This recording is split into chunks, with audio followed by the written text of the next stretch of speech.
Welcome everybody, Souldin and the Grin brothers here, and it's time for another episode of Tea Time. And for today's Tea Time, I think I've been joined by a fly, so sorry if the buzzing becomes somewhat annoying. It was in the room earlier and I don't feel like opening the window, given we actually have neighbours at the moment. To the right of this room. Before we didn't... Yeah, basically, we've got neighbours nearby, and I'm apparently quite loud, so don't want to wake them up by opening the window.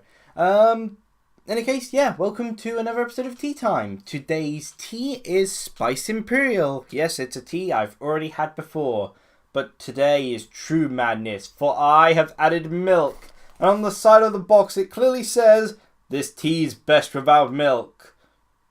And I've added milk. I love the way my laugh appears in the voice capture. Hope that didn't disturb the dogs. I thought I heard a growl there. Yeah, I've got a spiced imperial tea with milk.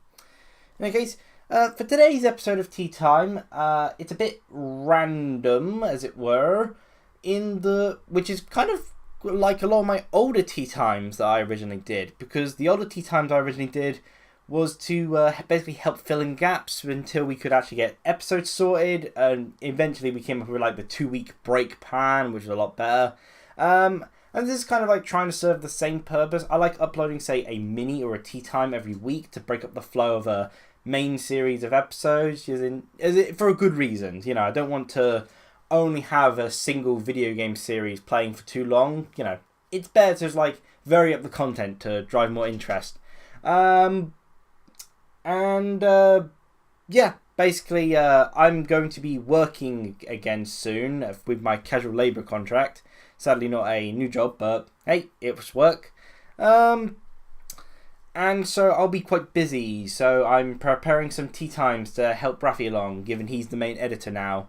And these tea times should hopefully be able to fill in some gaps for him, or fill in some gaps afterwards, after he's used up all the minis, to give him some more time with Fallout 4. In any case, today's tea time is a bit of a random subject, just something I've been doing recently, and one I'm not sure what to call.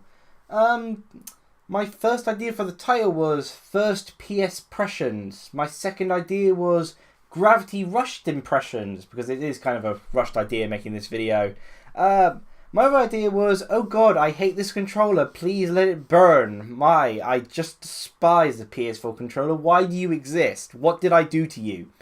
That went on for a bit long, but it's kind of accurate how I feel about the PS4 controller all the time. To basically summarise the general idea I had for this tea time, I've been playing Gravity Rush Remastered recently. It's a PS4 exclusive, well, the remastered version. It originally came out, Gravity Rush, for the PS Vita. But Sony are quickly abandoning the PS Vita, sadly, and they're porting all their good games to the PS4, pretty much. Tearaway got ported last year, and that's a title that I'm actually interested in. And Gravity Rush Remastered has been ported this year.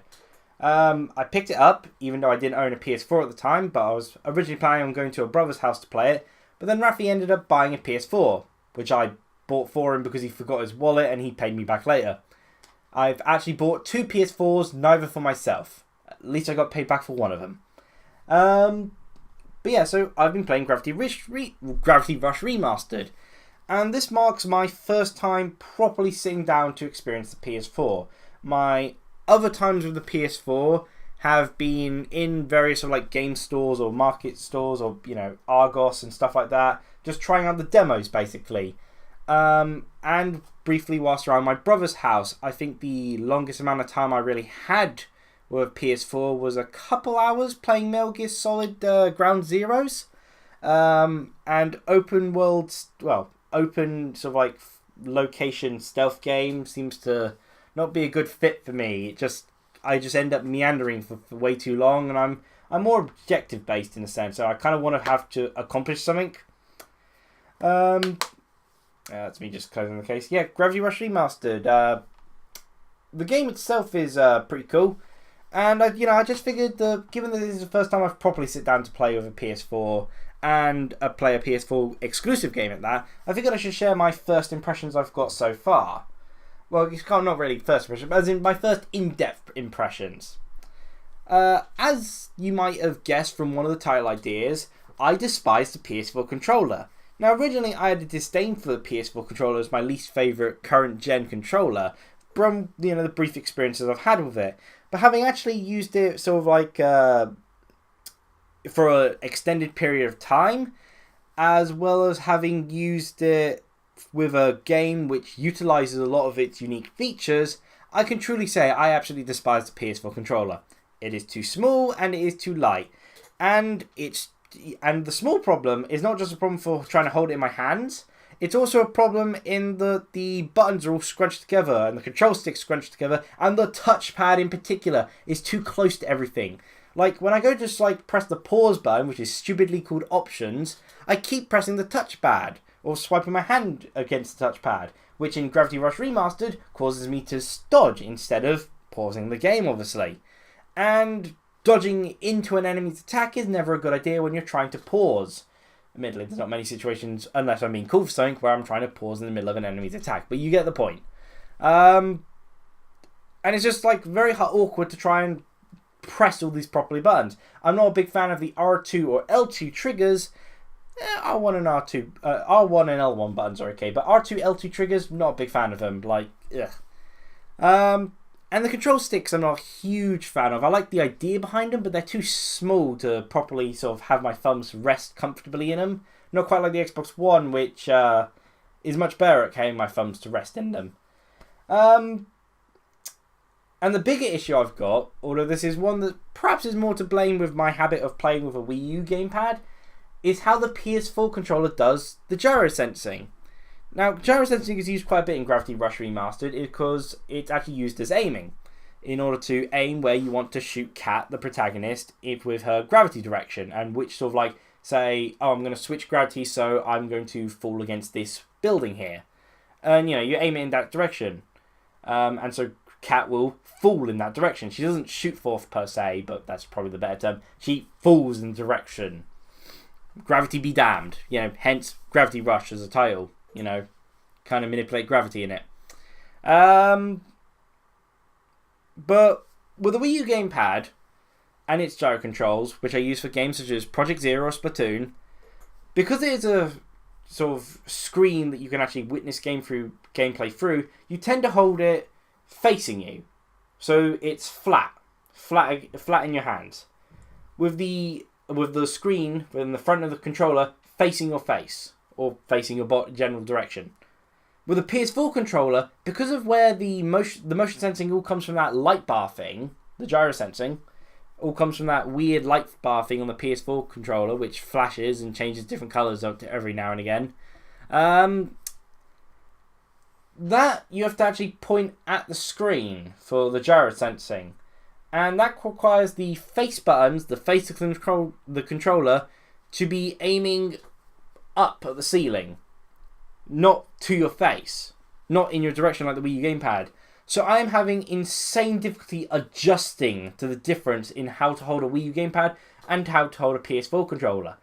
And it's pretty, evident the Wii U gamepad being my favourite controller, the PS4 controller is basically an antithesis to it. Everything about the Wii U gamepad, the PS4 controller seems to do in the worst way possible. I love the touchscreen mechanic on the Wii U gamepad. Don't like it on the PS4 controller a huge amount, although it's fairly decent. I like the size of the Wii U gamepad. I don't like the size of the PS4 controller. I like the trigger buttons on the Wii U gamepad. Well, the ZL, ZR. I don't like the R2, L2 buttons on the PS4 controller. It's just everything that could go wrong with this controller. I've been lucky in not having what I'd say are genuinely bad controllers I've experienced with. I haven't really played a console with what I'd term a genuinely bad controller. But the PS4 is easily my least favourite controller I've ever had the misfortune of using. But those are my first impressions of the PS4 controller. I could complain about the PS4 user interface, accessing the menus and just getting things started up.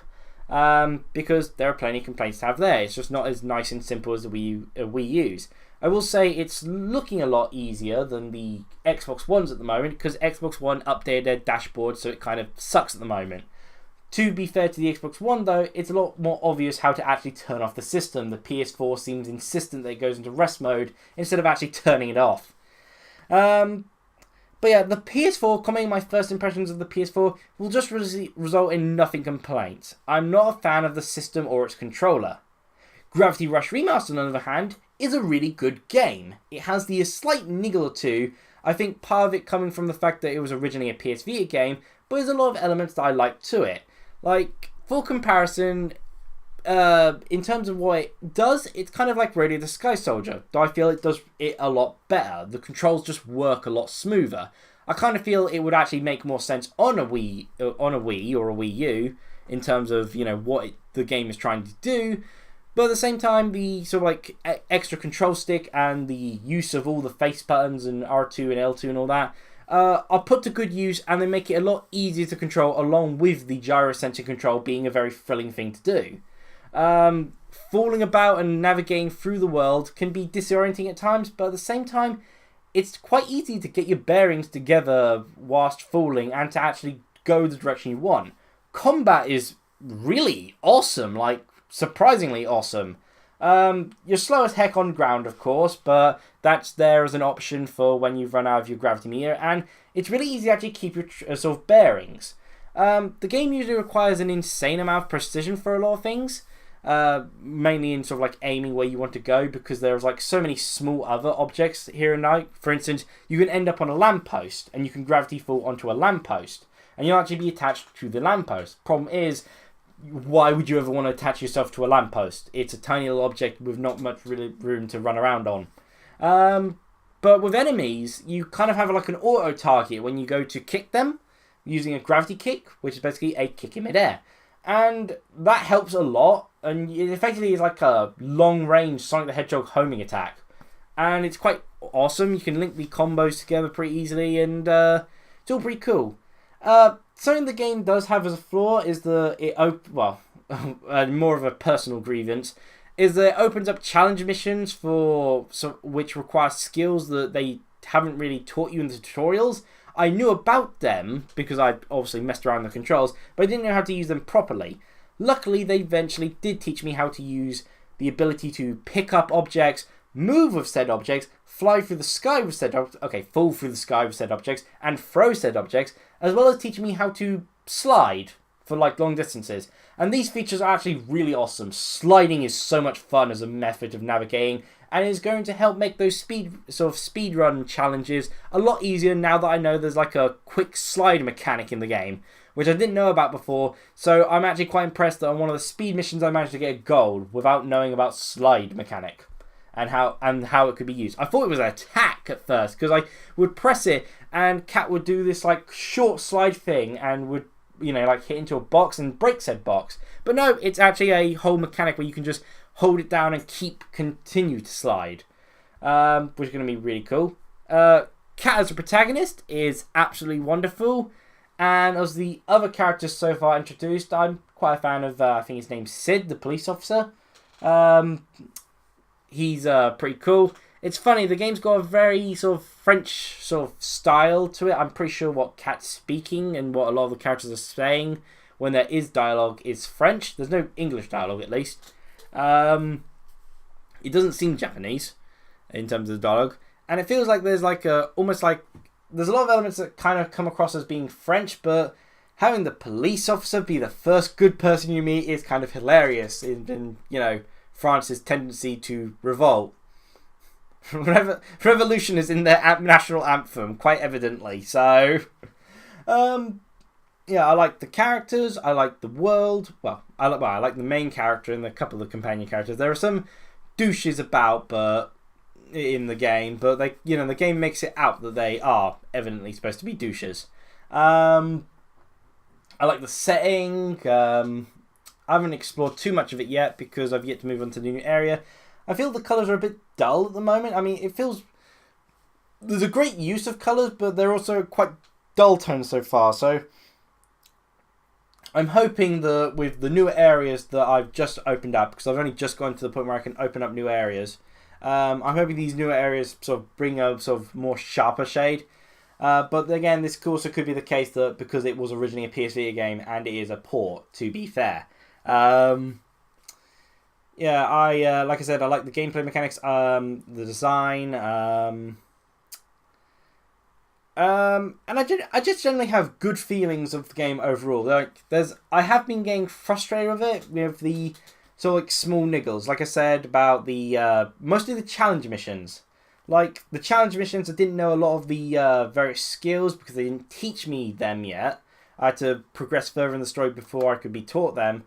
As well as the fact that when you've messed up a challenge, as it were, you can't just restart. You have to finish the challenge. Like, in the time-based challenge, if you've done, like, guffed up something like attach yourself to a lamppost, you can't suddenly go, oh, I've messed up, I'm never going to beat my score. In fact, it's just gone over the score.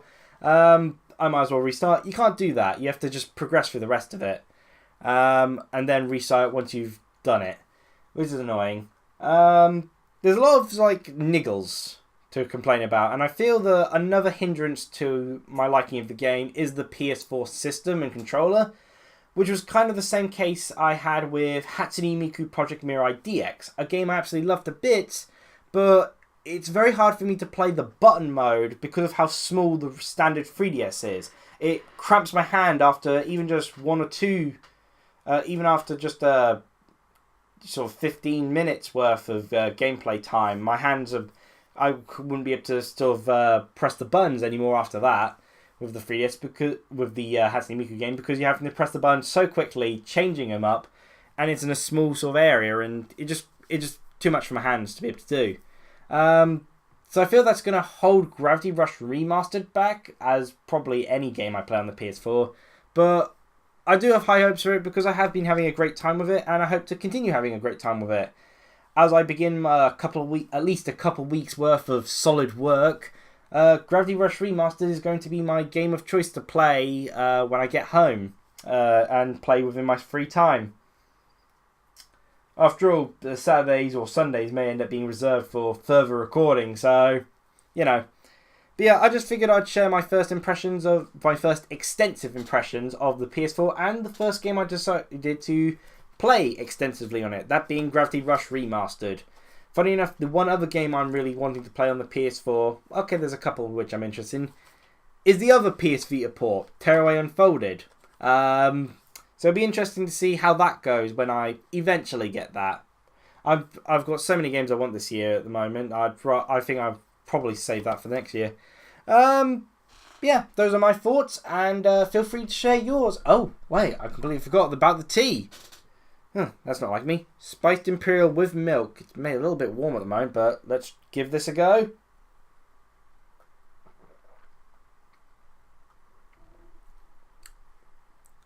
Yeah, it is better without milk, oddly enough. Well, not oddly enough, because, you know, it says so on the box, but when it usually says it's better without milk, I tend to even still continue to prefer it with milk. But this, I actually do think it's better without milk. But at the same time, it's not terrible with milk. It just kind of dulls some of the uniqueness a bit. I'd say, you know, it makes it easier to drink for, say, a new person trying it, because Spiced Imperial has such a sharp taste when you first try it. But yeah, it weakens it a little bit on the initial sort of sip. All the flavour still ends up coming back, but the initial sip doesn't have that sort of like nice welcome to it. In any case, yeah, feel free to share your thoughts on, I guess, your first extensive impressions of the PS4. Anyone with a PS4 or who've tried it for, say, an hour or two or longer, feel free to share your thoughts on what you think of the PS4, its controller, and whatever game you decided to play first. Feel free to mention what game you decided to play first on the PS4. And for anyone who feels like sharing their thoughts on Gravity Rush Remastered, any of you who've played it, either on the original game on PS Vita or this PS4 remastered version, feel free to share your thoughts as well. Everyone share your thoughts. Everyone! Share your thoughts on Spiced Imperial for those who've tried it. Share your thoughts on Spiced Imperial with milk. All the thoughts. Every thought. I hope you all enjoyed this gravity rushed to video, as it were. Given that I kind of just came up with this out of the blue. And cheerio, everyone!